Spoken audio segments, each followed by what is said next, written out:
Sou alegria, amigos do canal. Hoje aqui na 15 de novembro, vinícola em São Roque. Lançamento do espumante Ribas, tá? Daqui a pouco a gente vai estar filmando aí. Culmina porque nós estamos no inverno, né? E para quem não sabe, a região, uma das regiões, se não a mais fria de São Roque, no período do inverno, é justamente essa aqui, onde nós estamos hoje, que é a região do Sorocabini. Então, em nome de toda a equipe, da Prefeitura, de todos os órgãos envolvidos na realização desse evento, nós queremos agradecer ao Alex. Nosso muito obrigado, Alex, por recepcionar esse encontro hoje aqui em São Roque. Depois de alguns anos de pesquisa focada, com determinação e muita dedicação, e também com o olhar voltado para o desenvolvimento, o crescimento e na constante busca por novas potencialidades para o setor vitivinicultor de São Roque, teremos hoje a apresentação do resultado da pesquisa que integrou, juntamente com a Prefeitura da Estância Turística de São Roque, o Instituto Federal de São Paulo, Campus São Roque, e também a APTA, a Unidade Regional de Pesquisa e Desenvolvimento de São Roque, da Secretaria de Agricultura do Estado de São Paulo, os trabalhos de implantação e pesquisa do primeiro vinhedo orgânico da cidade, com a criação e a apresentação do vinho e também o espumante agroecológico, que todos terão a oportunidade hoje de provar. E para celebrar este trabalho, hoje, oficialmente, nós estamos realizando este evento de apresentação. Como eu falei, agradecer ao Alex pela recepção, quero agradecer à primeira-dama Josi Matos, chefe de gabinete Daniele Castro, também ao Leonardo Scalise, nosso querido Léo, chefe da divisão do desenvolvimento rural, Mike Bocato, vice-prefeito, o Antônio Girolamo, presidente da Associação Comercial de São Roque, e também o professor Leonardo Petro, coordenador do curso de Vitivinicultura e Enologia do Instituto Federal. Nós vamos fazer a composição da mesa nesse momento com as pessoas que são integrantes reais desta história. Convidamos o querido prefeito de São Roque, Guto Issa.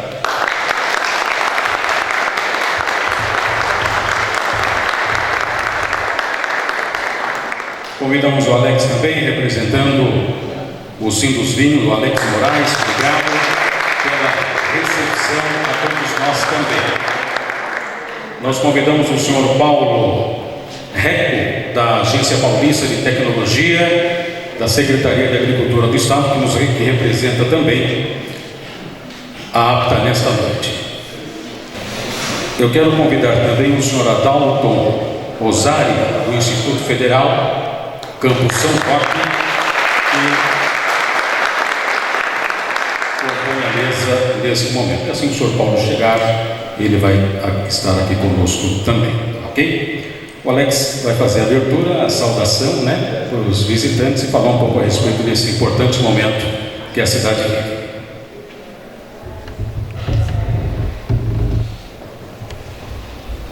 Boa noite a todos, boa noite aos membros da mesa.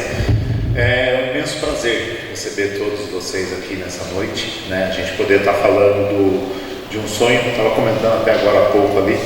Lá atrás fizemos um primeiro grupo que se chamava Resgate Vitícola de São Roque.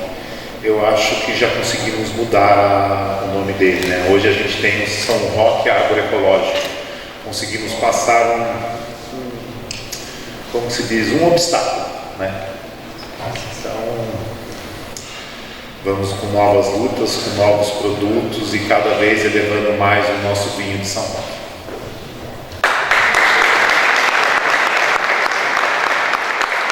Obrigado, Alex. Quero convidá-lo para também trazer a sua saudação, o senhor Adalton Ozaki. O senhor Adalton falou assim: todo evento erra o meu nome. Acho que eu não errei, né? Falei o nome correto. Muito obrigado. Boa noite a todos e todas. Boa noite, Luiz. Boa noite, Alex. É um grande prazer estar aqui representando o nosso reitor, o professor Silmar, que transmite um grande abraço a todos e todas. E os institutos federais, quando nasceram, eles foram concebidos, né, para ser uma instituição aí de excelência, do ensino público gratuito, de qualidade, de excelência, mas também para estar em estreita associação com os arranjos produtivos locais. E acho que isso é uma amostra disso, né? Enfim, os professores do curso aí estão todos de parabéns. Então tá aí o Léo, o William, o Fábio. Desculpa se eu esqueci o nome de alguém aí, enfim, vou citar o nome de alguém. De uma ação muito importante sendo feita junto com a ACTA, junto com o arranjo produtivo, enfim, em benefício do desenvolvimento da própria cidade e da própria região. Então mostra um pouco do que é o Instituto Federal. A gente tem 37 campos em operação, mais 4 que estão em processo de implantação, né? E todos com essa mesma vocação de ajudar os arranjos produtivos e desenvolver a região que a gente atua. Então esperamos aí um bom evento. Muito obrigado a todos e todas.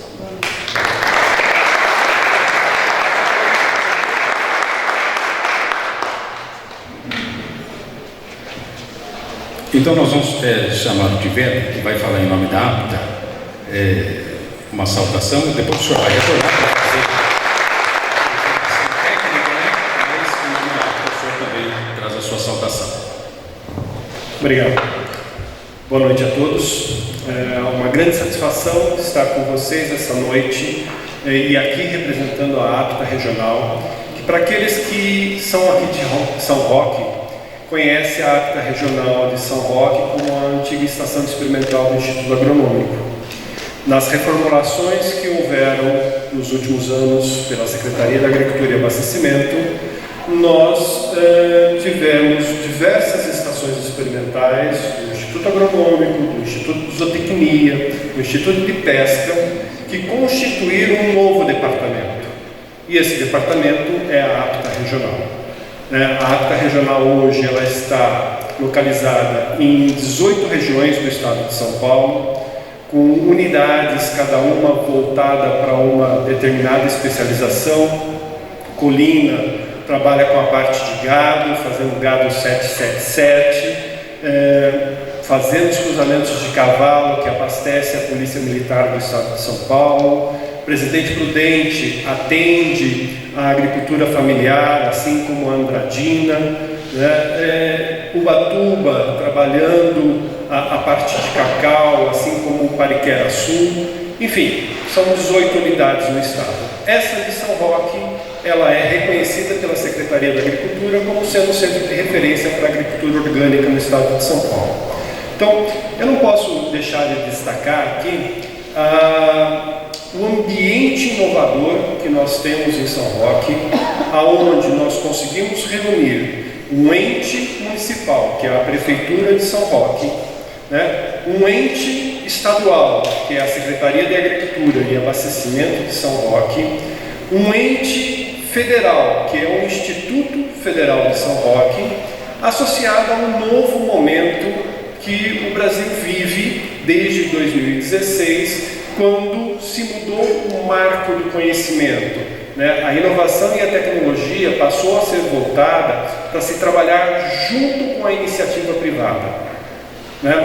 Não mais as universidades, os institutos voltados apenas para a formação de pessoas e de papers, né? Mas de trabalhos científicos, né? Mas sim voltado à produção de ciência voltada às cadeias produtivas. E aqui entra o Sindusvinhos, né, que é um dos patronos dessa pesquisa que nós vamos apresentar daqui a pouco para vocês. Então, eu realmente fico muito contente em ver esse resultado trabalhando aqui, por conseguirmos unir diferentes instituições de diferentes esferas para trabalhar para um objetivo comum. Espero que o que vocês possam apreciar logo mais esteja de agrado de todos, e é um fruto, como vocês vão ver daqui a pouco, que começa lá em 2017 e 2018. Então, muito obrigado pela presença de todos e eu desejo uma excelente noite para todos. Obrigado.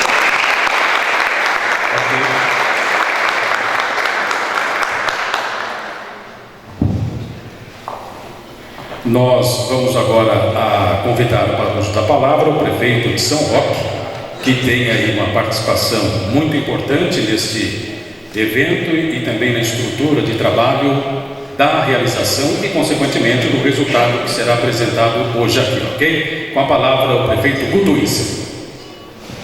Boa noite a todas e a todos. Saudar aqui o Dilon, Alex, essa família maravilhosa inicialmente, que nos recebe sempre com tanto carinho, tem uma relação de amor e de amizade com essa família há 30 anos, e é uma família que sintetiza também a história do vinho de São Roque, né? Quase 70 anos de vinho, e sempre, eu vou falar sobre isso ao final, com muita humildade, muita união e muito trabalho. Então, inicialmente, quero cumprimentar a família Moraes e agradecer pela parceria, pelo respeito, as autoridades presentes, nosso vice-prefeito, Maíque, primeira-dama, a Josi e a Dani pelo gabinete, o Antônio, as autoridades do Instituto Federal, vou nominar aqui, o Alex Moraes, presidente do Sim dos Vinhos, Paulo Reco, acho que não chegou ainda, né?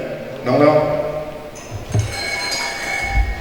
Adalton Ozaki, pró-reitor de pesquisa e pós-graduação do Instituto Federal, Elvio Mota, coordenador do escritório do Ministério do Desenvolvimento Agrário, boa noite, bem-vindo, Rubens Grell, nosso amigo do roteiro do Sabuó, Edivan Duarte, do roteiro Darcy Penteado, Alex Fabrício Charbel, pelo sindicato, pelo roteiro do vinho,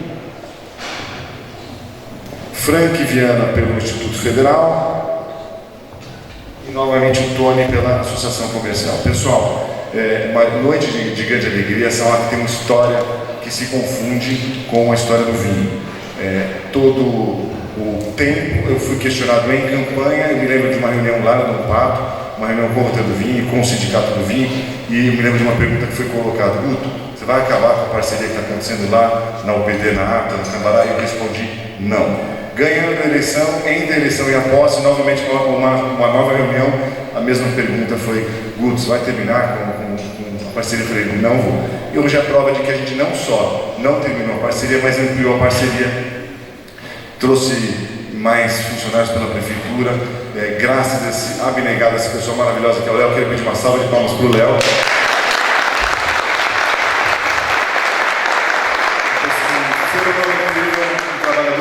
Que está no dia a dia da unidade, junto com o Tiverio também, representando a secretaria. Então, eu queria deixar bem claro a importância para a nossa administração desta noite, do que está sendo conduzido aqui, uma nova fase, uma nova história do vinho de São Roque.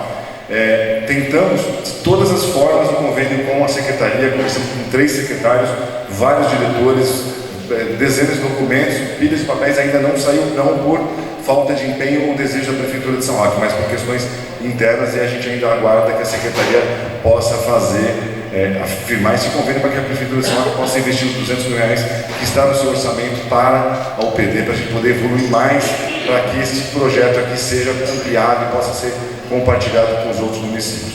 O segredo para dar certo o vinho, Alex, o segredo para dar certo um casamento, uma amizade, uma empresa, é o que vocês fazem na 15 de novembro há 65 anos. Muito trabalho, humildade e união. E é o que o Tiverio falou aqui sobre essa parceria. 4 entidades diferentes, mas com muito respeito, uma pela outra, com um objetivo só, com um resultado só, e aí está a prova de que dá certo. Quando a gente está unido, quando a gente está focado no trabalho e no resultado, as coisas acontecem. Parabéns a todos, muito orgulho em nome do povo de São Roque da gente poder ter esta nova fase de muita qualidade do vinho de São Roque. Boa noite, obrigado a todos.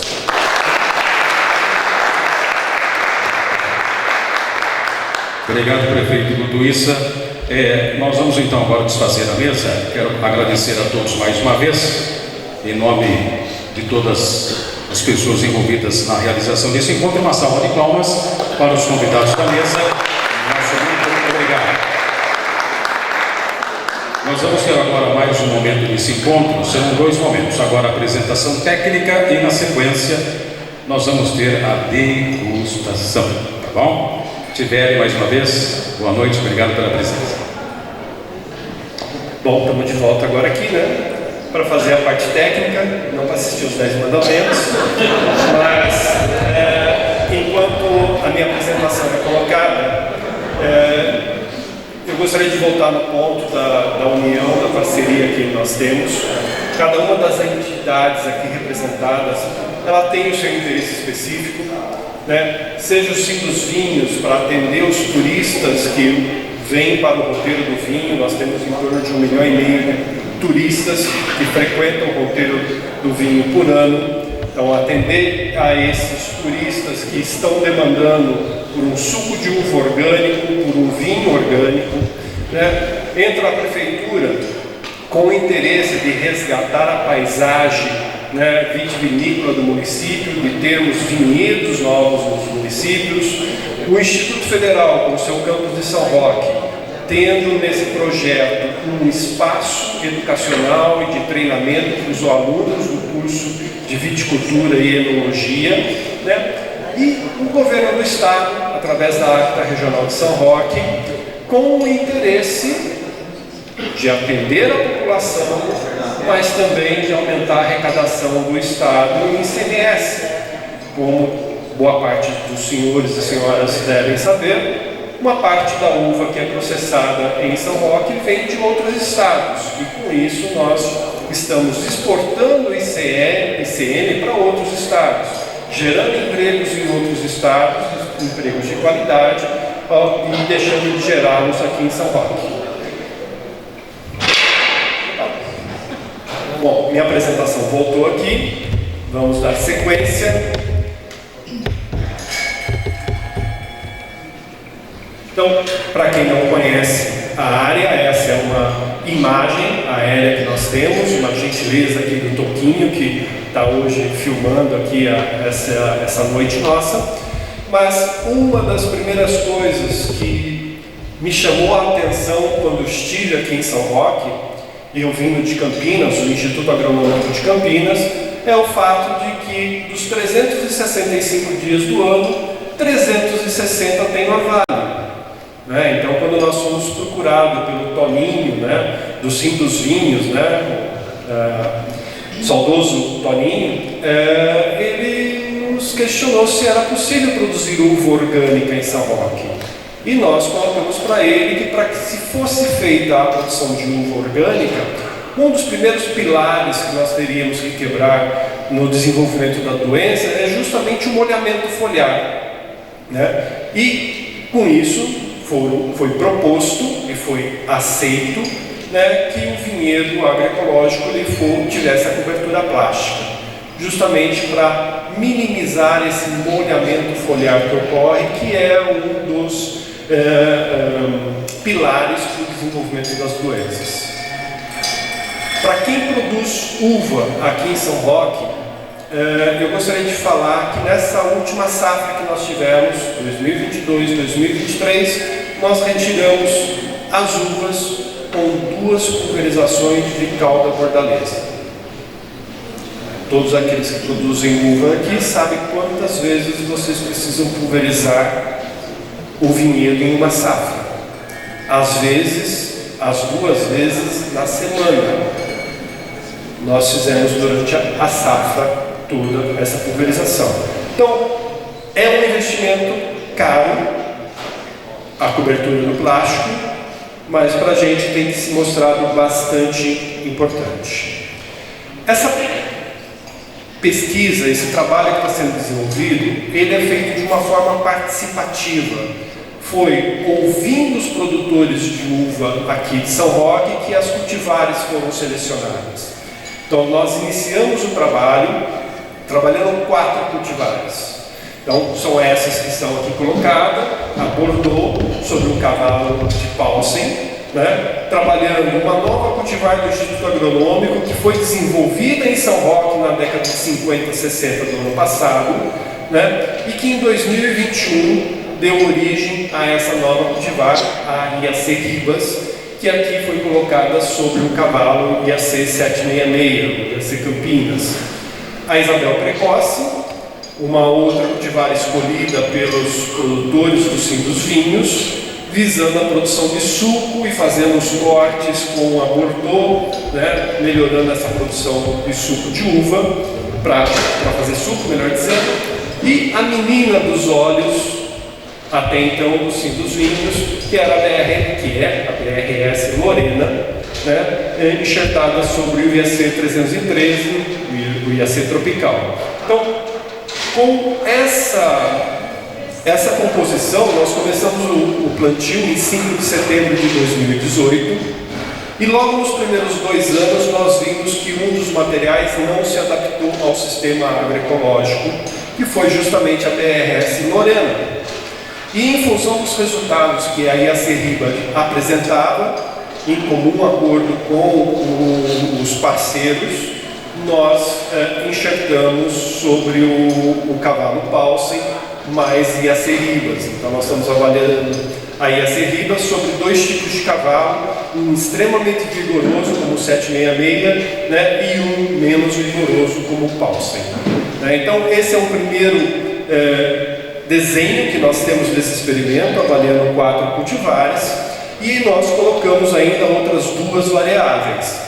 Uma, trabalhando com a parte de homeopatia, onde eu tenho essa noite o prazer de contar com o João Nabuco, que é o proprietário da homeopatia rural, né, que tem o protocolo homeopático para a viticultura e que nós estamos acompanhando e vou mostrar para vocês daqui a pouco os resultados.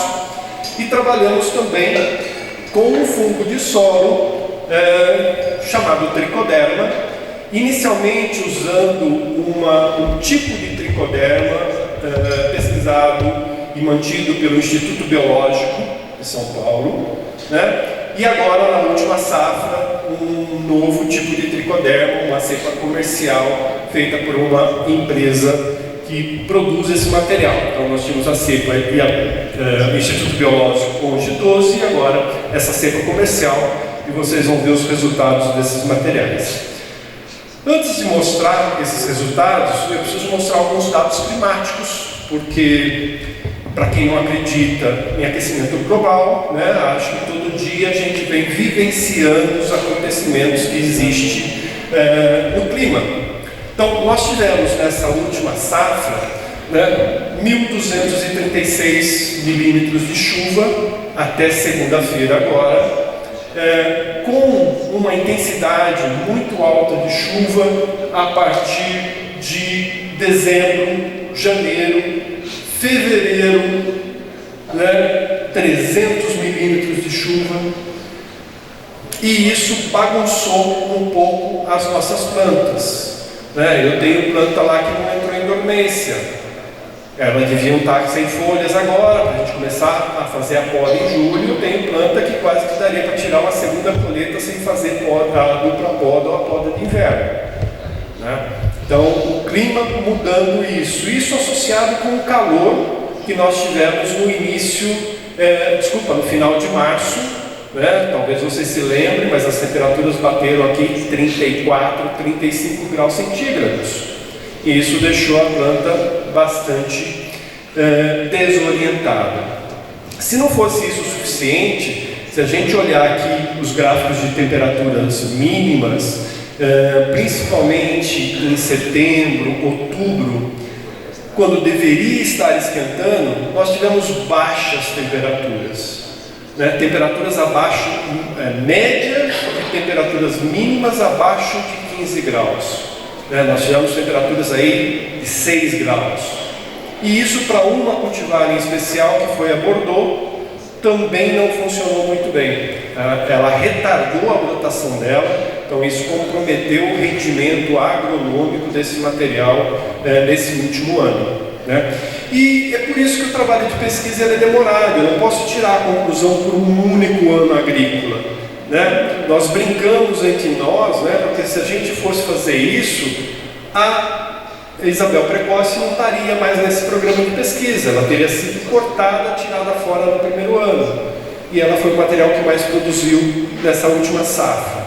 Então, essa importância de se dar tempo ao tempo à pesquisa, essa importância de ter uma diversificação de cultivares no vinhedo.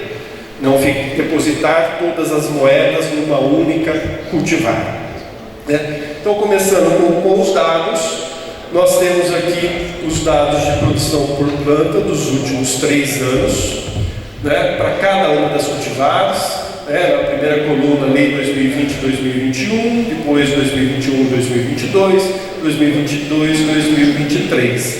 E aqui na última coluna, a produção total que nós tivemos em função de cada um dos materiais.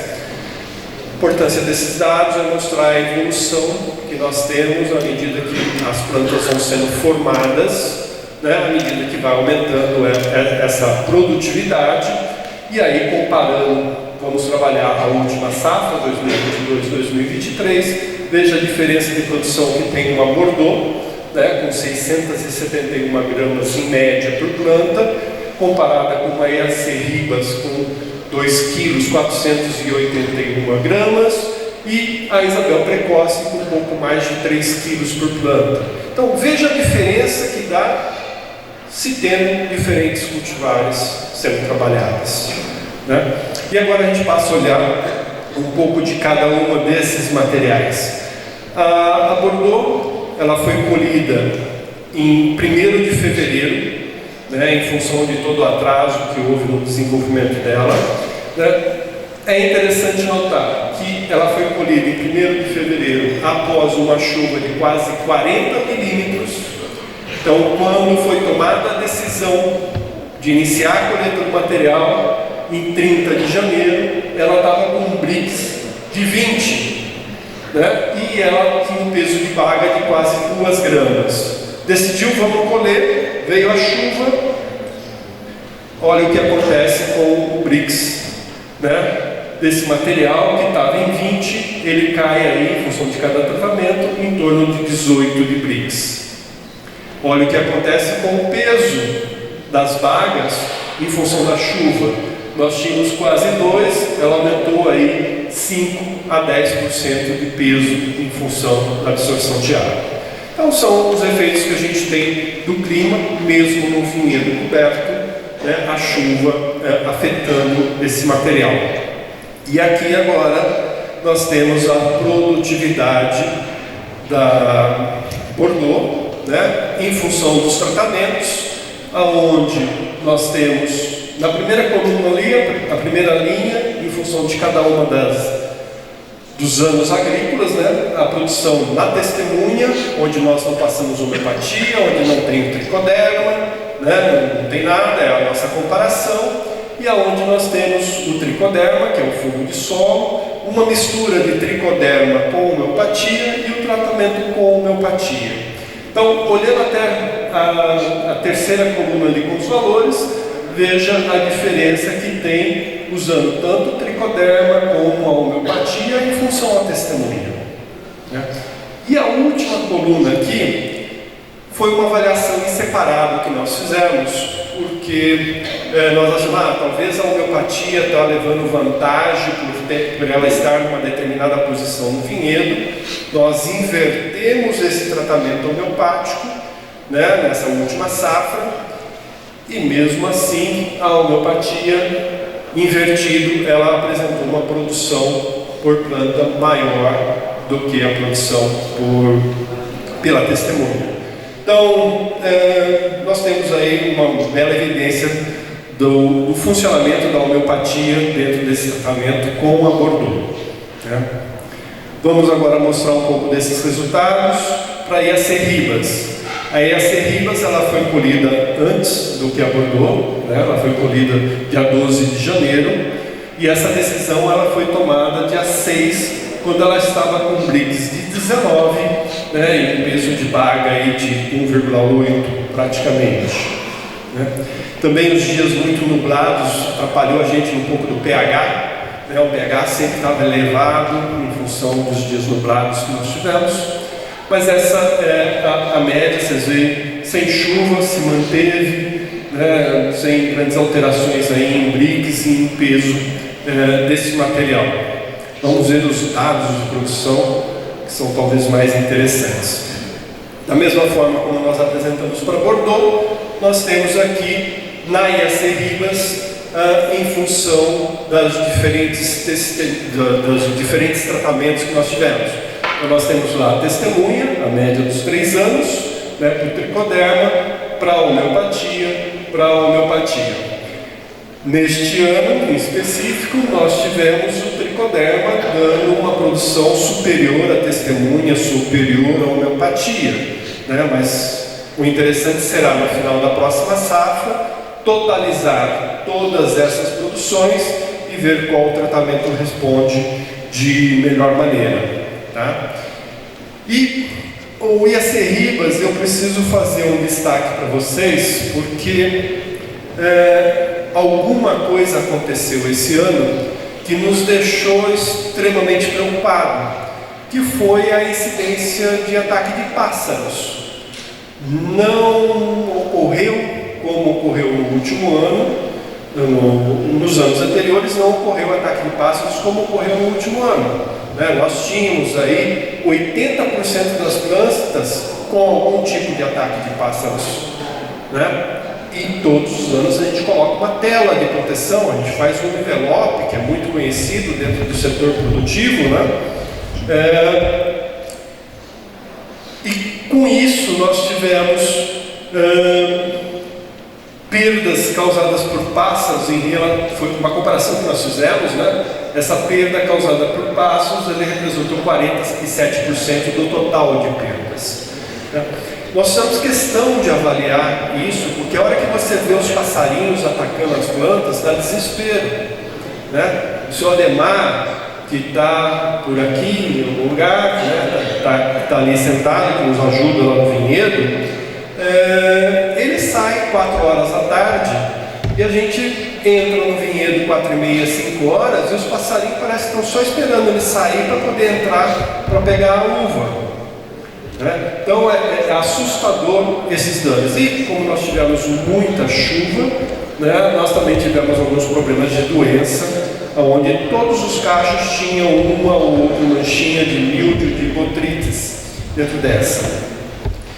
Mas é interessante notar que cada pássaro ele tem um efeito. O primeiro pássaro do campo, que é um sabiá do campo, um pássaro extremamente inteligente, né, que ele consegue ir pulando de planta em planta até achar um espacinho para entrar dentro da tela, pegar a baga de uva e sair para comer fora.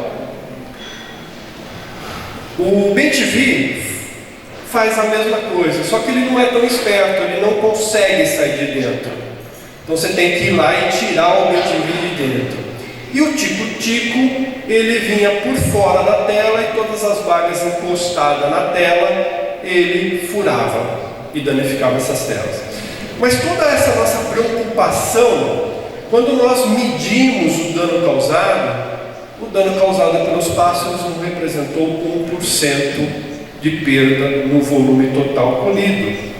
Então, a minha preocupação, né, deixa os pássaros lá comendo, não é um dano tão grande.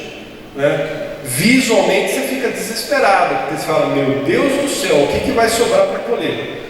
Mas no final da história, medido, não chegou a 1% do valor. E aqui é o que a gente está mostrando, nós estimamos uma perda de 3,9 quilos numa colheita de 404 quilos. Então, não é tanto assim. E, finalmente, indo para a Isabel precoce, ela foi colhida, foi o primeiro material a ser colhido, né? Ela foi colhida em 30 de dezembro do ano passado. Ela foi colhida dia 2 de janeiro desse ano e a decisão tomada dia 30 de dezembro, quando ela estava com um Brix de 19,5, né? E aí um pH de 3,23, um peso de baga de 2,6. E quando nós colhemos, ela mais ou menos se manteve nessa situação, até subir um pouco o Brix em função do final do ano. E os dados de produção, esses sim nos surpreenderam desde o início, né? A Isabel precoce, ela já mostrava que daria uma excelente produção nesse último ano, que é o material com o qual se faz o vinho clarete, né, que vocês vão experimentar essa noite, fazer essa degustação orientada. Mas veja, aqui, né, e praticamente em todos os anos, nós tivemos aí, em relação à testemunha, uma maior produtividade utilizando o tricoderma, né, de 2,7 kg contra 2,449 kg, e usando a homeopatia, de 2,449 kg, ele passou para 3,760 kg. Então, mostrando aí o efeito da homeopatia dentro desta cultivar. Então, esses são os dados de produção. O nosso objetivo é fazer mais essa safra para responder uma segunda pergunta que o Sinduzinhos nos fez lá no começo e que eu trago daqui a pouquinho para vocês. Um outro dado que eu faço questão de mostrar para vocês, que a pesquisa ela tem o tempo dela de ser feito e a pesquisa custa para ser feito. Por isso que às vezes deixar para que o produtor faça a pesquisa sozinho, ela é muito cara. Melhor quando nós estamos trabalhando num grupo, como ocorre aqui em São Roque. Então vocês veem que nesse vinhedo, desde 2017 até junho deste ano, foram investidos R$450 mil. Né? Deste valor, o Sim dos Vinhos aportou economicamente R$237 mil, ou 52, 53% desse valor.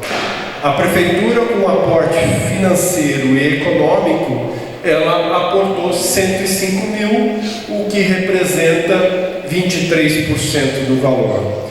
E a APTA regional, né, tem um aporte de R$54 mil, com algo em torno de 12%, e o Instituto Federal, com um aporte de R$54 mil, também em torno de 12% de aporte. Então, a distribuição dos valores aportados dentro desse experimento foi feita por esses 4 parceiros nessa proporção. E isso somente ocorreu porque os parceiros se cotizaram e fizeram essa divisão, cada um respondendo dentro da sua capacidade de produção.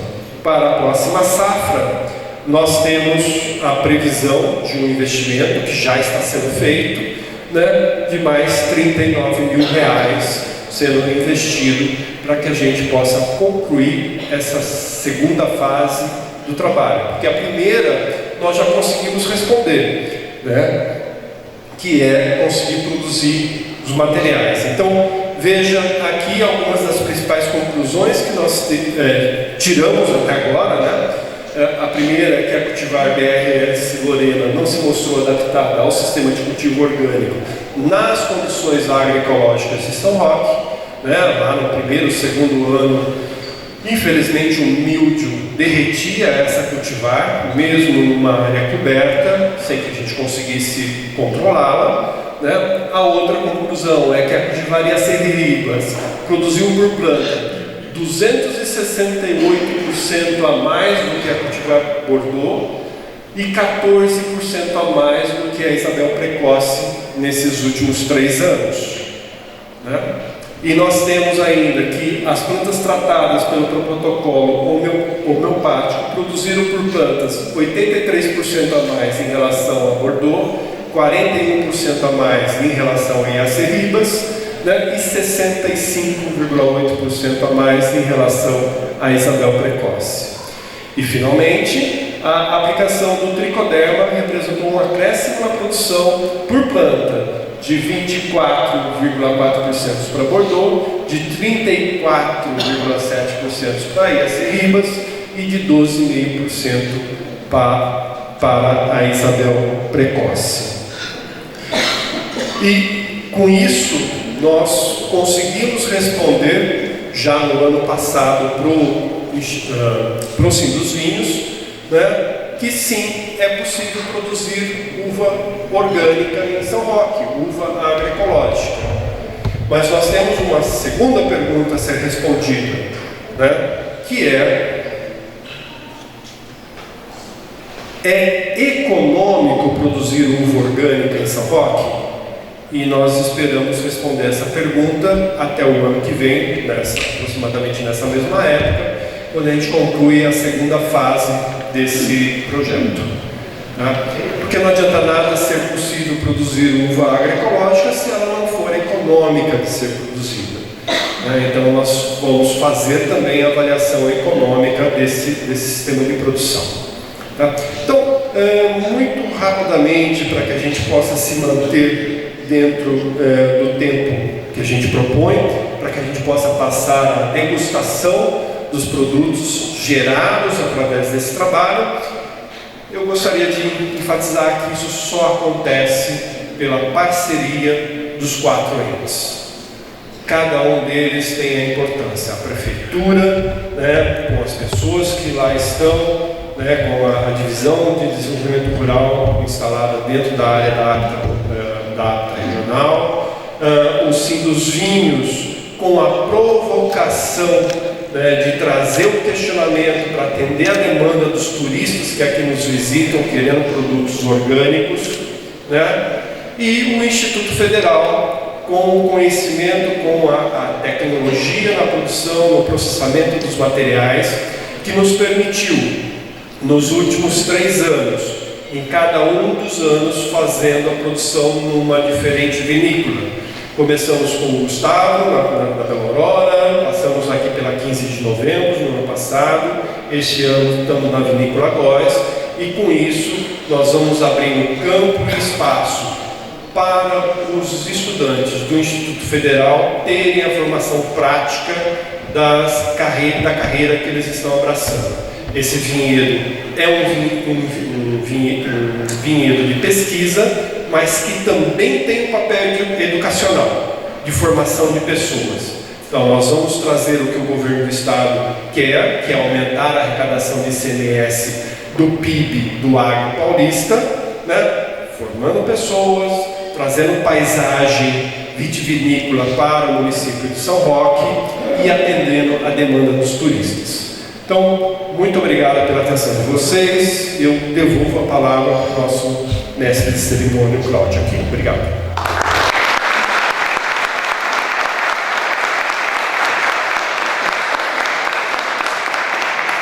Obrigado, Wilson. E que aula, hein? Qual o nome do primeiro passarinho que o senhor citou mesmo? Sabiá do Campo. Sabiá do Campo. Acho que nos anos 80 eu vi o nome desse passarinho lá nas plantações do Sabatini, naquela época. Aí, se o senhor Ademar quiser um aumento de dinheirinho aí de salário, pode ficar mais, aí espanta os passarinhos no final da tarde. O que o senhor acha? É isso aí. Bom, agora, pessoal, nós vamos passar algumas informações com relação à degustação e nós vamos receber os integrantes do Instituto Federal do Campus aqui de São Roque, que vão dar sequência neste nosso encontro, ok? William Trix, depois o Fábio Lengue e a Marité Dalosto, que vão participar aqui conosco, ok? Vamos recebê-los aí também com uma salva de palmas e agradecer pela presença dos convidados.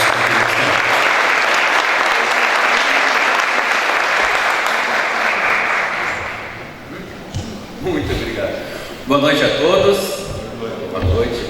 Eu pego a parte boa, né? Agora a parte da degustação, da prova dos vinhos, desse trabalho que envolve os 4 entes que trabalham em conjunto para oferecer essa resposta tátil para vocês. Apenas complementando brevemente o que o Dr. Tiverio expôs muito bem, vocês já pararam para pensar por que é orgânico, por que é agroecológico essa pesquisa? Podia ser o normal, né, o convencional. Então, a resposta: o mundo vitivinícola está se encaminhando para essa forma de produção. Em números, para ficar objetivo. Em 2009, a forma de tempa real orgânica representava 2% da área total de vinhedos. Passados apenas 10 anos, essa área aumentou para 6% da área total de vinhedo. Então, é uma coisa que em 10 anos triplicou a área formal de vinhedo. Outro dado: mas é um país qualquer que faz. São os principais países do mundo que estão passando a produzir dessa forma. Um número bem interessante. Em 2009, a Itália, que é o maior produtor de vinho do mundo, tinha 38 mil hectares cadastrados na forma orgânica de produção. Passados 10 anos, em 2019, passou a ter 101 mil hectares convertidos para vinhos orgânicos. O segundo maior país produtor, a França, em 2009 tinha 25 mil hectares orgânicos. Em 2019, 84 mil. A título de referência, o Brasil, como um todo, somando uva para suco, para vinho, para mesa, tudo que a gente produz aqui, nós temos 77 mil hectares. Então, esses 2 países têm mais vinhedos orgânicos do que nós, como um todo, em vinhedo convencional. Então o mundo está se encaminhando para essa forma, não vai ser talvez a forma predominante, porém vai ocupar um espaço sólido na economia, produtos de manejo mais sustentável ou orgânico. E a gente entende que a gente não pode ficar atrás disso, não pode comer bola, como dizem na pesquisa, porque o Brasil, infelizmente, tem apenas 600 hectares, 600, dos 77 mil no manejo orgânico. Só que o manejo orgânico, ele não é uma fórmula, não há um protocolo, pega aqui e faz isso e aquilo. Toda forma de manejar um vinhedo orgânico ou agroecológico depende de entender as condições locais de clima, especialmente de chuva, para adaptar uma forma de manejo local. Por isso a importância da pesquisa, da ciência e da tecnologia, para nós aqui podermos passar para os parceiros da região uma forma segura de fazer a produção orgânica, para não chegar só faz isso que o outro lugar faz, não vai funcionar. Então essa talvez é a grande resposta que nós damos do ponto de vista prático. Hoje alguém que tem interesse em começar a ter uma parte do seu vinhedo nessa forma de produção, pode visitar a APTA regional ou PD e conhecer um pouquinho do que a gente está fazendo para tentar aos poucos fazer essa migração, entendendo que é uma fatia de mercado que só cresce. Entendi? Então a gente não está na moda, a gente está seguindo o que a gente vê que vai acontecer. Eu fiquei com a parte de apresentar o vinho, até já vou pedir para o pessoal começar o serviço na taça. Eles vão servir na taça, nós vamos entregar a taça servida para vocês, que é da cultivar que nós vemos hoje como mais relevante, de certa forma, para as condições de São Roque. Primeiro, ela foi desenvolvida aqui, então tem uma ligação afetiva com a cidade. O nome ia ser Ribas, Instituto Agronômico de Campinas, com o pesquisador Ribas, em São Roque, bolou essa cultivar aqui. Então é aquela cultivar feita para ser investida, porque ela é típica de São Roque. Qual cidade brasileira tem essa carta na manga para dizer que uma uva foi desenvolvida na sua cidade? Então é uma coisa que a gente meio que ganhou de presente, assim, uma coisa muito legal. Fora que é uma variedade que é resistente a doenças, ela é versátil. Vocês vão ter no final desse evento a apresentação do espumante feito com ela. Então ela é tanto apta para fazer um vinho tranquilo, sem gás, como para espumante. E é produtiva, é a palavra que na agricultura brilha os olhos de quem planta. Já temos relatos que ela produz tranquilamente 4 quilos por planta. Isso dá aproximadamente 12 a 15 mil quilos por hectare. E a gente começa a chegar naquela matemática legal, que é a viabilidade econômica. Não adianta ser bonito, não ser gostoso, mas se o produtor rural não ganhar dinheiro com isso, não adianta. Então eu vou começar com essa parte. Só aquele pedido especial que eu faço. Eu sei que vocês já vão querer molhar a palavra já com vinho, né? Mas segurem um pouquinho a taça na mão, vão procurar degustar junto, ter essa experiência compartilhada. Pode ser? Vamos se controlar? Sim? Tá bom. Meninos podem já começar aqui com o serviço. Gente, como vai funcionar? É entregue uma taça oficial de degustação e um copinho de água. Então, à medida que for encerrando essa amostra, para a próxima pode tomar um golinho de água, passar uma água na taça, ingerir para renovar o paladar para a próxima amostra. Eu também quero uma tacinha para mim. Nai.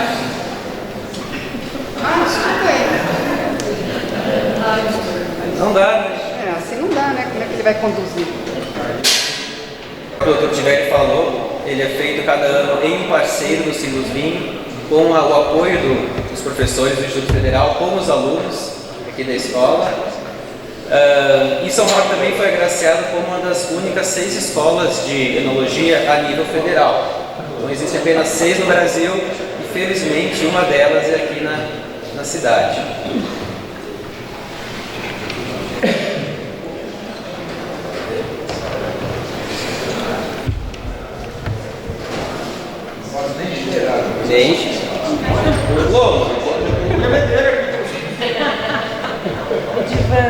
Segura o balão.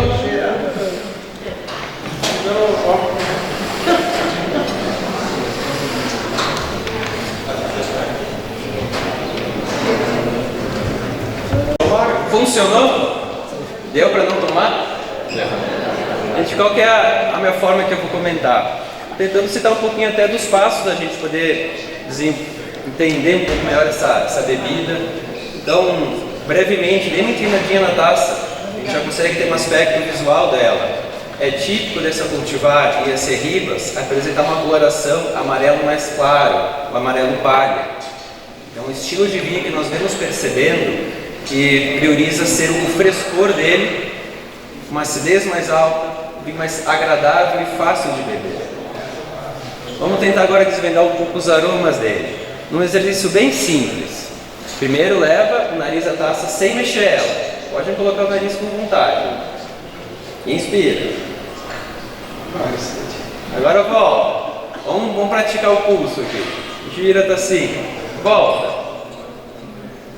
A intensidade aromática e o perfil do aroma que lembra fruta, lembra pêssego, lembra abacaxi, lembra maçã. Então é uma cultivar que nós vemos que é muito exuberante na questão aromática dela. Até agora deu vontade de consumir? Gente, agora um gole bem generoso, vamos desfrutar dessa cultivar típica de São Roque. Saúde! Saúde!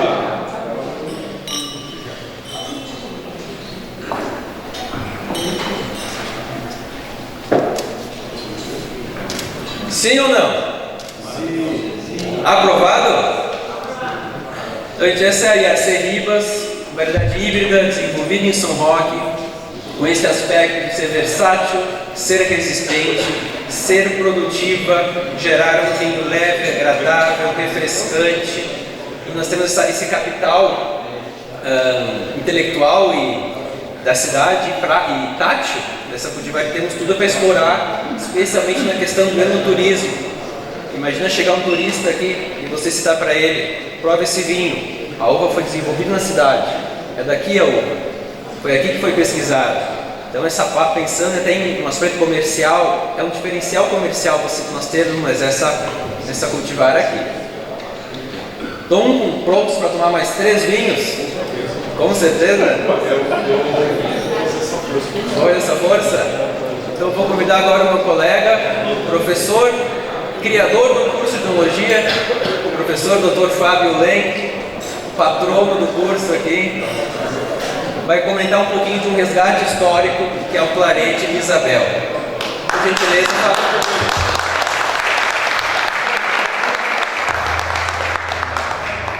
Boa noite a todos, tudo bem? Sacanagem isso, não é criador, não tem essa nada se cria, tudo se copia, tudo se transforma. Na realidade faz essa brincadeira porque eu sou mais antigo, né? Então a gente fala assim, o mais experiente e tal, um mais velho, a gente procura não dizer isso, mas tudo bem. Pessoal, satisfação, muito obrigado pela presença de todos, vocês estarem prestigiando esse projeto que não é só dessas pessoas ou dessas instituições, é da região, é da cidade, do sudeste do Brasil. Então é algo inovador que a gente vem construindo aqui. Eu acho que não só inovador na questão dos produtos que vocês estão experimentando, mas também pela prática que está sendo feita, muito bem enfatizada pelo Dr. Tivelli, essa associação, a parceria que a gente está tendo entre todas as entidades, e na busca disso, de colocar e associar, daí eu falo pelo caso da nossa instituição, né, que por hora é a única no Sudeste que forma os enólogos, né? Então nós temos 6 cursos de enologia espalhados pelo país, somente um na região Sudeste. Hoje nós temos uma demanda que não conseguimos, não estamos dando demanda, não temos oferta no mercado para tanto enólogo para a gente colocar. Então realmente o Sudeste brasileiro está vivendo um boom, principalmente por essa situação do vinho de inverno, da poda, reconhecimento dos produtos com uma qualidade excepcional, participando de grandes concursos internacionais, tendo esse reconhecimento ampliado, e a partir disso, com essa nova proposta. O Alex bem lembrou, né, que a gente tinha iniciado com um grupo de resgate, então já não é mais resgate, já é uma consolidação do que a gente sempre viu, da pujança que atraiu o São Roque. E para a gente que é de fora da cidade, mas já filho da região, então já estamos há mais de 10 anos aqui, sempre nos impressiona, porque a qualquer lugar que nós vamos, tanto em São Paulo quanto na região sudeste, quando você fala de São Roque, a primeira coisa que o pessoal pergunta do vinho. Então, nada mais justo do que retomar e valorizar esse tipo de cultura. E é uma cultura que está há mais de 300 anos dentro da cidade. E são poucos os locais no Brasil que têm esse privilégio. E juntamente com o vinho também, agora a gente tem a situação da alcachofra também. Então, são dois produtos que têm uma singularidade muito intrínseca na cidade, que está enraizado. Não tem ninguém aqui em São Roque que não tenha um parente, um familiar, um amigo, alguma pessoa que não tenha lidado com vinho durante esse tempo todo. E dentro dessa plataforma do Resgate, trazendo um pouco da inovação, que não deveria ser tanto inovação, né? Quando a gente fala de cultivo agroecológico, nós temos a tendência a dizer que é uma agricultura alternativa, apesar que essa é a agricultura rudimentar, é ancestral, que deu origem a tudo. Nós que criamos alternativas de produtos, de outros elementos para poder nos apoiar e poder facilitar tudo que a gente coloca dentro da produção agrícola. A partir disso, com as outras cultivares, né? Então, por que das outras cultivares? Esse resgate das outras uvas, sempre as uvas mais representativas, e aquilo que a gente via como uma tendência nas inúmeras discussões e reuniões que tivemos, né, para definir qual que é a uva que vai ser colocada, qual que é o tipo de sistema de produção. Então, a partir disso, foi escolhida, por exemplo, a cultivar Isabel e a cultivar Bordeaux, que nada mais é do que as duas principais uvas plantadas no país, as que têm a maior área produtiva. Então, as duas juntas representam quase mais de 25% de área produtiva dentro do país, isoladas. E são aquelas que representam o grosso da produção e aquilo que representa o mercado vitivinícola muito fortemente dentro do país. Entre elas ainda tem a Niagara Rosada, que a gente viu agora há pouco tempo, recebeu a indicação geográfica em Jundiaí, né? Então é a uva símbolo representativa de São Paulo. Então isso muito mais focado na questão da uva de mesa. Agora a gente tem a Ribas, né, que vai ser, a gente vê ela com grande potencial de ser a cara da uva paulista para processamento de vinhos. E com base nisso, quando a gente recebe a uva na vinícola, a gente já vem planejando ela dentro do vinhedo. Porém, ao mesmo tempo, a gente foi conversando com o pessoal, os associados dos vinhos. E aí, o que se fazia com a Isabel naquela época? Qual que era a perspectiva? E nisso começaram a surgir histórias, tanto dela quanto da Bordeaux. E relembrando as antigas festas do vinho, as premiações que ocorriam, mas se falava muito no tal do clarete. Então, nossa, eu vou fazer um clarete. A gente tinha um clarete. O que era o clarete? Era um vinho tinto que não era tão tinto, mas também não era tão claro para ser chamado de rosé. Então, a partir disso, nós falamos, poxa, e por que se fazia isso? Então, era a matéria-prima que era entregada na época para o enólogo, no caso, né, para o vinhateiro, vamos falar assim. Então, a produção nem era regulamentada na época. Mas, a partir disso, a gente viu com a qualidade da uva que a gente tinha, toda essa perspectiva de aproveitar e aí sim trazer esse resgate de processos produtivos que se faziam em São Roque e tentar resgatar um pouco dessa memória, do conhecimento tradicional que tinha dentro da cidade. E a partir disso, aí a gente resolveu, então vamos fazer esse método de produção do clarete. Só que, como toda receita, cada um tem sua receita. Todo bolo de vó, por mais que você faça um bolo de cenoura, um bolo de laranja, vai ter uma receita diferente. Vai depender da avó que está fazendo, vai depender da mãe. Então, dentro disso, a gente tentou mesclar um pouco o que nós fazemos hoje de enologia um pouco mais moderna, com técnica e com processamento, e auxiliado dentro daquilo que se gostaria de obter. E é um pouco do que vocês vão ver agora, que os nossos alunos vão servir. Por favor, pessoal, a gente já pode começar. Então, vocês vão começar, então, no vinho a gente sempre fala isso na degustação, né? Nós começamos com os vinhos mais leves, depois vai subindo de força, seja pela elaboração, pelo grau alcoólico. E agora a gente vai poder ver um pouco do resultado. Posteriormente, vocês podem ver também a situação na garrafa, mais tarde, por favor. Não, infelizmente. E não deixou descendentes. Até no lançamento eles fizeram Então o próprio nome já é uma homenagem para isso, né? Mas não e também não encontramos um familiar próximo para poder, já na primeira safra, no primeiro lançamento, a gente tentou puxar alguém para poder ter essa representatividade, mas até o momento não encontramos. Deixa eu só pegar uma tacinha para mim também, porque senão só eu sei. As orientações que o William falou, querem degustar comigo, o pessoal já não está nem aguentando mais, já olha uma taça. O que vocês acharam da cor dele, primeiramente? Maravilhoso.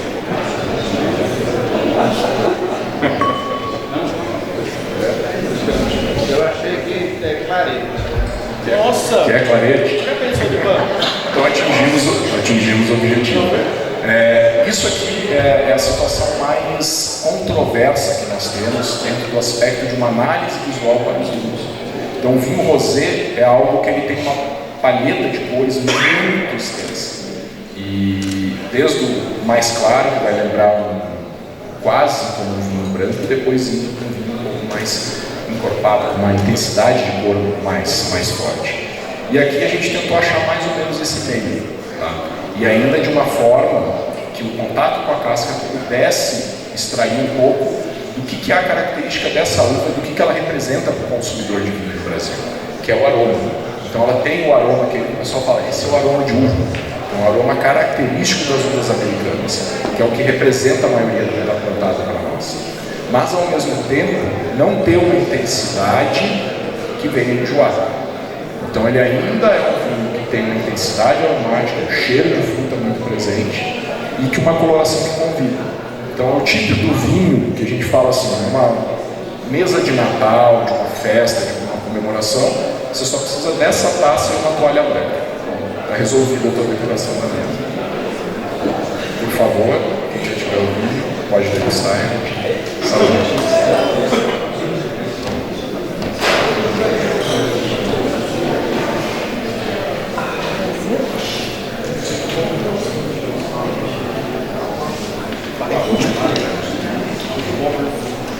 Gostaram do mundo. E gustativamente, o que se buscava?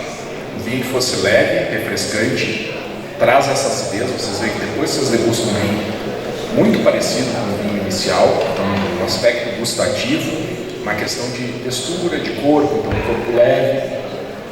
É aquele vinho que é um perigo, não é? Um dia de tarde, na piscina, na praia, no verão, a gente fala, vai, a garrafa não para, então você vai indo uma atrás da outra.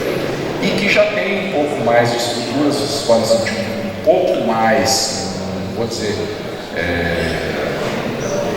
ele tem um gosto um pouco mais forte, às vezes, que o anterior. E isso já convida para alguma comida. Então agora o pessoal já está esperando um coquetel, dele fazer um coquetel, você pode fazer essa harmonização, que é outra técnica, que é outra situação que a gente vai colocando.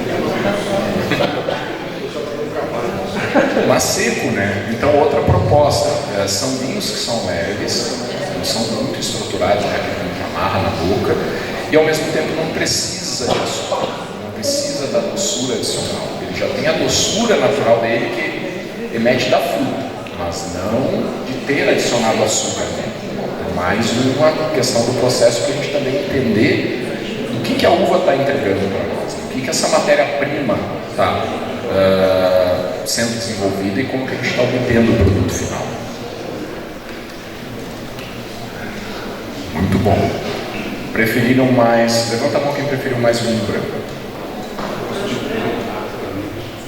Quem preferiu mais o rosé, clarete. Tem gente que está esperando os próximos. Eu gostei dos dois e está tudo certo. Podemos continuar uma sequência. Pode ser, está aprovado por enquanto. Pessoal, acho que a gente já pode começar. A gente é o Isabel, é aquela que é muito difundida pela questão justamente de aroma, de sabor que ela entrega, mas ela não entrega tanta cor. Então não é aquele vinho que o pessoal fala encorpado, vinho colorido, que tinge a taça. Então um pouco do que fazer com ela no processamento também tem a ver com isso. Então agora o que a gente vai acabar servindo para vocês, pessoal, quem quiser descartar, está passando o vinho. Quem tiver que dirigir, essas coisas assim. Só uma dúvida. você está falando da exame, exatamente o exame comum ou a precoce. Aqui não precisa.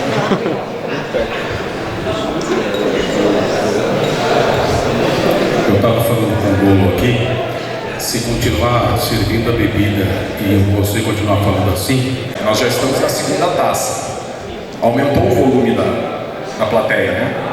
Não de pessoas, mas a acústica, a gente já começa a ver uma conversa mais solta, todo mundo sorrindo mais. Então, com o William veio a parte mais difícil, por isso que eu te falo, né? A gente vem pro segundo, já. A gente também não vai entrar em elementos muito técnicos, a gente vai ser uma coisa muito mais descontraída, vinha para isso.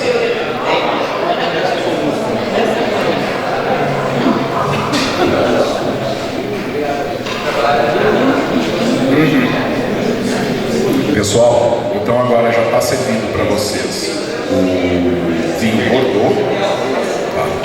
O aspecto dele é justamente ser um vinho tinto. Tá? Então foi deixado muito. A diferença dentro do processo é o quê? Esse aqui ficou pouco tempo em contato com a casca. Além da casca ter um pouco menos de pigmento, é uma uva que tem menos cor que a Bordeaux. Então, isso, atrelado ao processo de ter permanecido mais tempo em contato com a casca, vocês começam a ver essa grande diferença. Que daí é um vinho muito mais tinto, muito mais escuro. Deixa eu até trocar a minha aqui para dar uma olhada.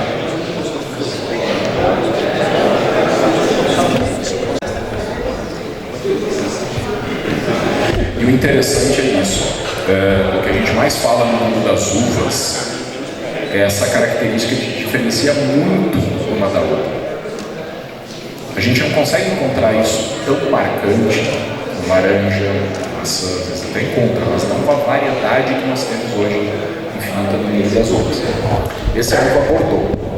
Então, Bordeaux é o carro-chefe da produção de vinho tinto no Brasil. Tá?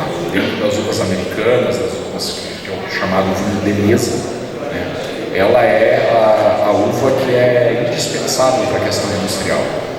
E, como diz a colega Maritê que trabalhou na Salton, ela falou que o saque lá, né, como é que é? O controle de qualidade era da Bordeaux.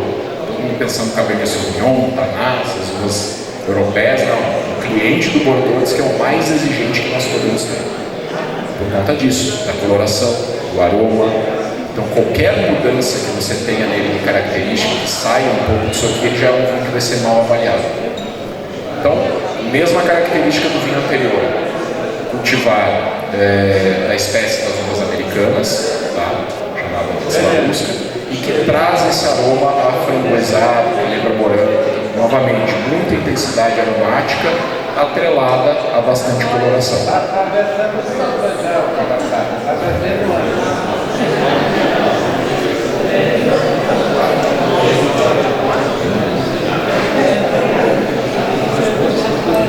Agora a gente já sente característica bem distinta dos outros. Os outros vinhos vocês ficavam com a boca salivando mais. Era o contato da acidez. Agora aqui a gente já não tem mais saliva, né? Bem menos. Tem ainda o ataque da acidez, mas vocês começam a ver aquela coisa que amarra a boca. Fica com a boca seca, né? O pessoal chama de travoso, está amarrando, o tanino. Então, isso que está nessa substância que estava presente na casca e que reage com a proteína nossa da saliva e você fica com essa sensação que a gente chama de adstringência. Então, aqui sim, já vai de novo lá para a comida. Então, o que vocês estão pensando em harmonizar com isso aqui? Daqui a pouco no coquetel a gente já vai ter vários exemplos e começa a esse casamento. Então, não existe vinho sem comida, não existe vinho sem pessoas. Para poder compartilhar e para poder falar. Pessoal, eu acho que até agora está tudo bem, né? Então agora vai com outro processo mais inovador, que demanda mais trabalho e até foi o processo que nós tivemos que demorar mais tempo para poder fazer essa apresentação.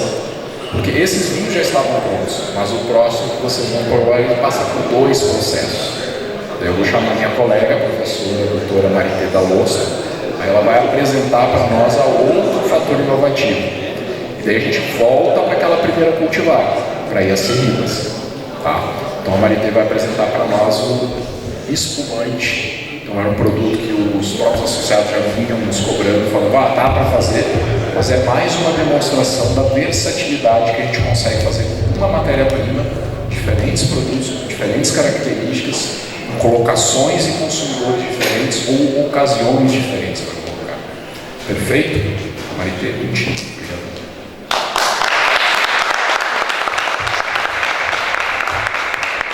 Oi, boa noite a todos. Então eu vou apresentar para vocês um pouquinho sobre o vinho espumante. E aí, como é a primeira vez que a gente vai falar de vinho espumante, né, para quem está acompanhando os vinhos agroecológicos, eu resolvi mostrar para vocês um pouquinho do processo. Não vou dar nenhuma aula, não se preocupem, vai ser rapidinho, tá? E mostrar também um pouquinho do trabalho dos alunos, porque como o William e o Fábio já falaram, os alunos tiveram uma participação muito importante, né, na elaboração desses vinhos, de forma didática, em algumas disciplinas, então foi muito importante e é muito importante para eles esse trabalho também, tá bom? Então, qual que é a diferença principal do vinho espumante para esses vinhos que vocês tomaram agora há pouco? Tem as bolinhas, né? Ele é festivo. Então, é um vinho muito mais alegre também, né? E a grande diferença é essas bolinhas. Essas bolinhas, elas são, né, o gás carbônico do vinho espumante, ele surge de forma natural durante o processo, numa segunda fermentação, tá? Então, o vinho, ele vai ser feito normalmente como qualquer vinho tranquilo, com uma grande diferença aqui. A uva, ela é colhida um pouquinho mais cedo para ter muito mais acidez e para o álcool formado durante a primeira fermentação seja mais baixo. Por quê? Porque quando a gente fizer a segunda fermentação desse vinho, para formar as bolinhas, que a gente chama de tomada de espuma, também vai ser formado álcool, tá? Mais um pouquinho de álcool. Então, o álcool inicial desse vinho tem que ser mais baixo. Para nós fazer essa tomada de espuma, existem dois métodos. O método chamado Charmat e o método tradicional, ou também conhecido como método Champenois, que é o método feito ou usado, né, na região de Champagne, tá? O espumante,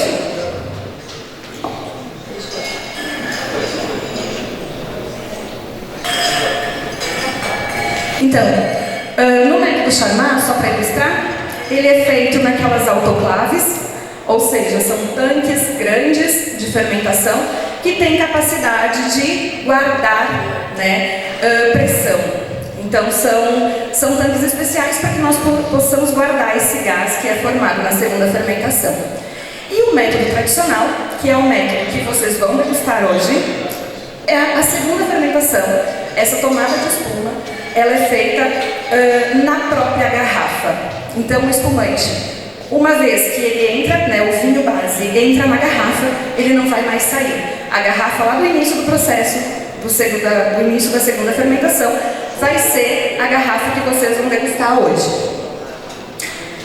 Então aqui está o método, de forma bem rápida, né? A gente tem um vinho base. Nesse vinho base é adicionado mais açúcar e mais levedura, e aí a gente vai fazer a tomada de espuma. Vai engarrafar esse vinho, vai botar uma tampinha Corona, que é uma tampinha igual a tampa de garrafa de cerveja, tá? E esse vinho ele vai deitar, essas garrafas a gente deita para fazer a fermentação. No final dessa segunda fermentação, esse vinho vai para pupitres, que são estantezinhas, aonde a gente vai fazer a retirada dessa borra. Vou mostrar para vocês, pode passar. Então aqui é na tomada de espuma. O vinho, né, as garrafas ficam todas deitadinhas, e vocês estão vendo aquele manômetro ali do lado? Ele vai medindo a pressão e assim a gente pode ter certeza que esse vinho terminou a fermentação, ou seja, formou todo o gás que a gente quer que ele tenha depois. Dentro da garrafa vai ficar borra. Essa borra nada mais é do que levedura morta, tá? E aí a gente precisa tirar. Para o vinho não ficar turvo, né? A gente faz a retirada dessas borras. Então coloca-se a garrafa nos pupitres. Nesse momento a gente chama de fazer a remoagem do meu espumante, porque todo dia se dá 1/8 de volta em cada garrafa e vai se inclinando essa garrafa para que a borra fique toda no gargalo, e só no gargalo, e o resto fica todo limpo. Pode passar. Depois que está toda transparente, vocês estão vendo, está brilhante já o líquido, e a borra, as leveduras estão todas lá no gargalo, a gente vai colocar, vai fazer o degógeno. Antes de fazer esse degógeno, é importante a gente definir que tipo de espumante vai ser esse. Vocês já ouviram falar de Brut, Nature, Extra Brut? Então, essa classificação nada mais é que a quantidade de açúcar final que o meu espumante vai ter.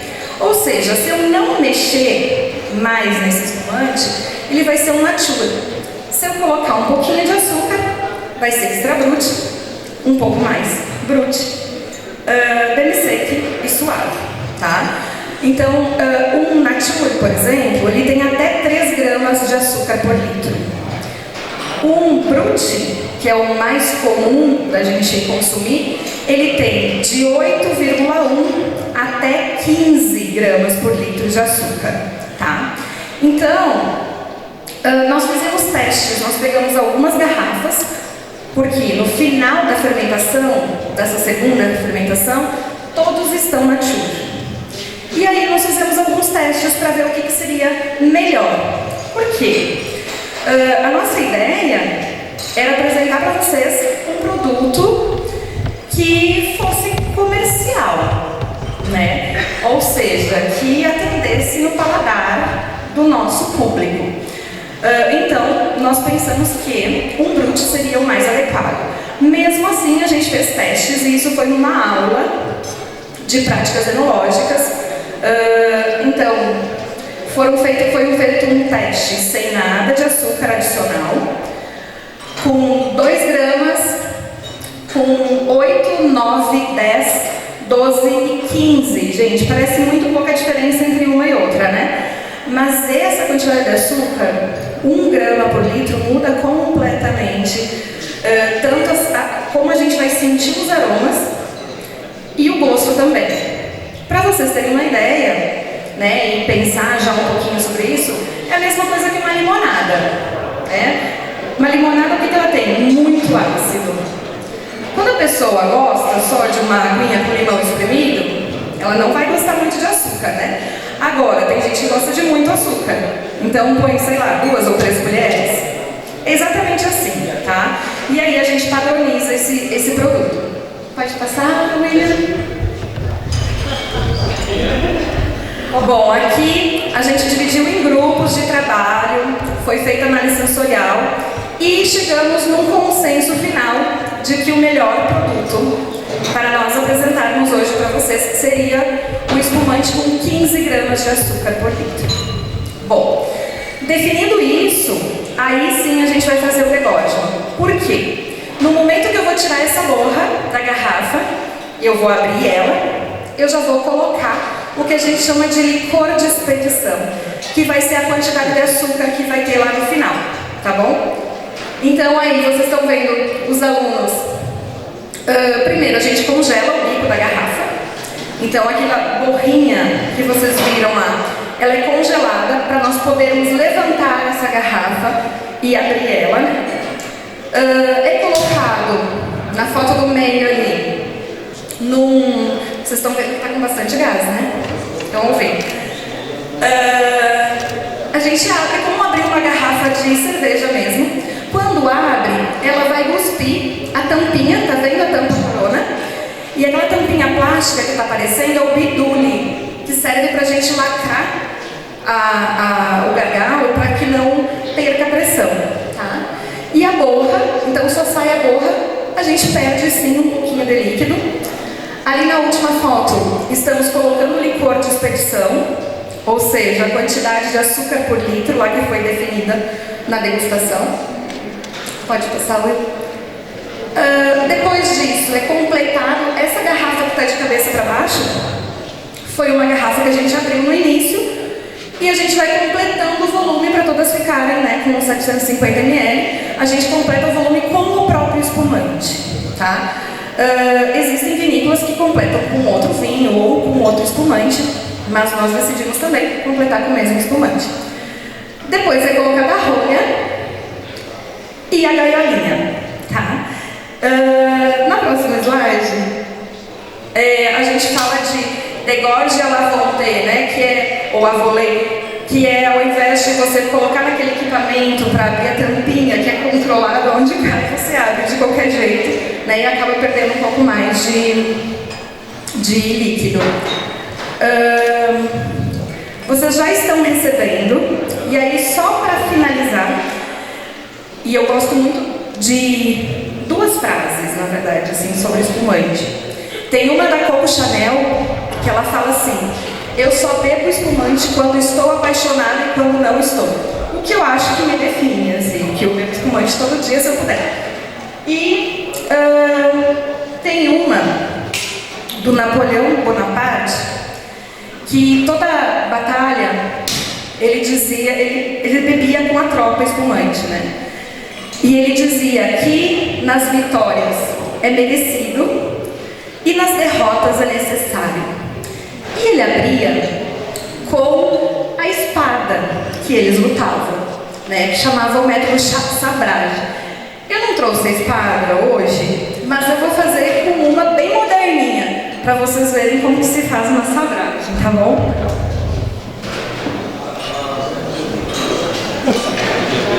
Hoje, a espada encolheu, ficou pequenininha.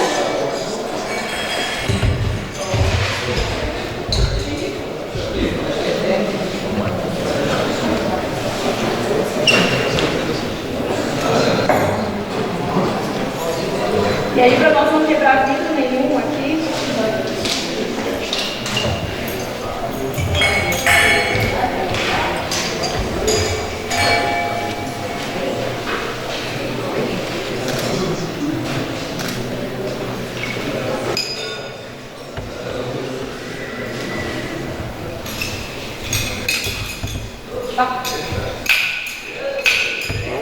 vou tirar um pouco aqui e vou virar para o outro lado. Sai daí.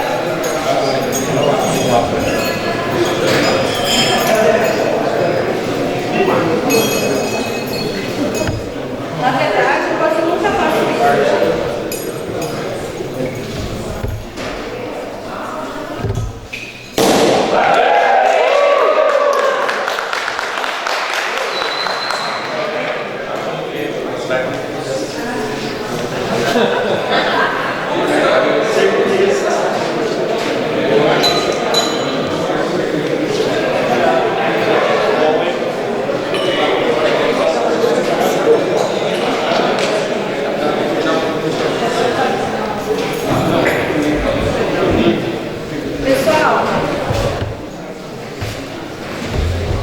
Vamos lá então. No espumante, ao contrário do que o William explicou para vocês, de girar a taça, né, e avaliar quando está fazendo o airamento, né, a libertação aí dos aromas, para nós, no espumante, o mais importante é o primeiro aroma que ele vem, tá? Então, esse espumante, ele foi feito com 6 meses de autólise, então ele ficou quietinho lá durante 6 meses. E a gente fez o degódio para ele manter o frescor e aqueles aromas iniciais da Ribas, né? Que é tão legal, tá? E também para manter frescor, para nós termos um espumante bem mais fresco, né? Bem mais, com aromas mais cítricos e não tanto de fermentação, tá bom? E como ele é festivo, um brinde, né? Saúde!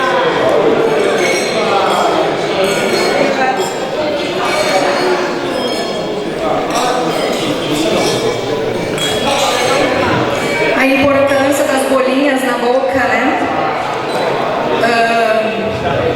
Como ela libera aromas também para nós depois que for colocado na boca, tá? Então, bastante gás, né?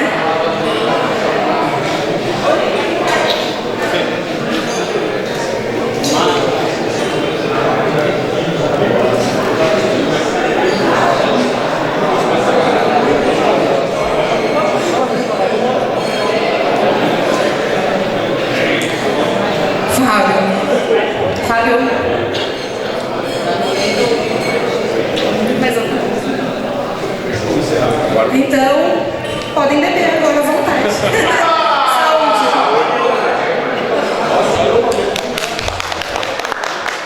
Nós vamos ver o coquetel daqui a pouco. Querem que eu dê uma aula? Não querem? Agradecer à Prefeitura de São Roque, ao Sinos Vinho, também a APTA e o Instituto Federal, o campus aqui de São Roque, por essa parceria memorável, que, se Deus quiser, dará muitos frutos ainda, né? Boa noite a todos, Deus abençoe a cada um de vocês. Já tem o coquetel, mas aí tem mais calma, vai embora. 1, 2, 3. Viva Rio! Já é só Mackenzie! Hã? Já é só Mackenzie!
Aqui em São Roque, ó, isso aqui, olha, hoje é o dia e Ribas, e a gente vai passando pro Isabel, aqui já é o outro, né, aqui já é o espumante que está sendo lançado, aqui já é o Bordeaux, e esse é o que eu adoro, o suquinho de uva.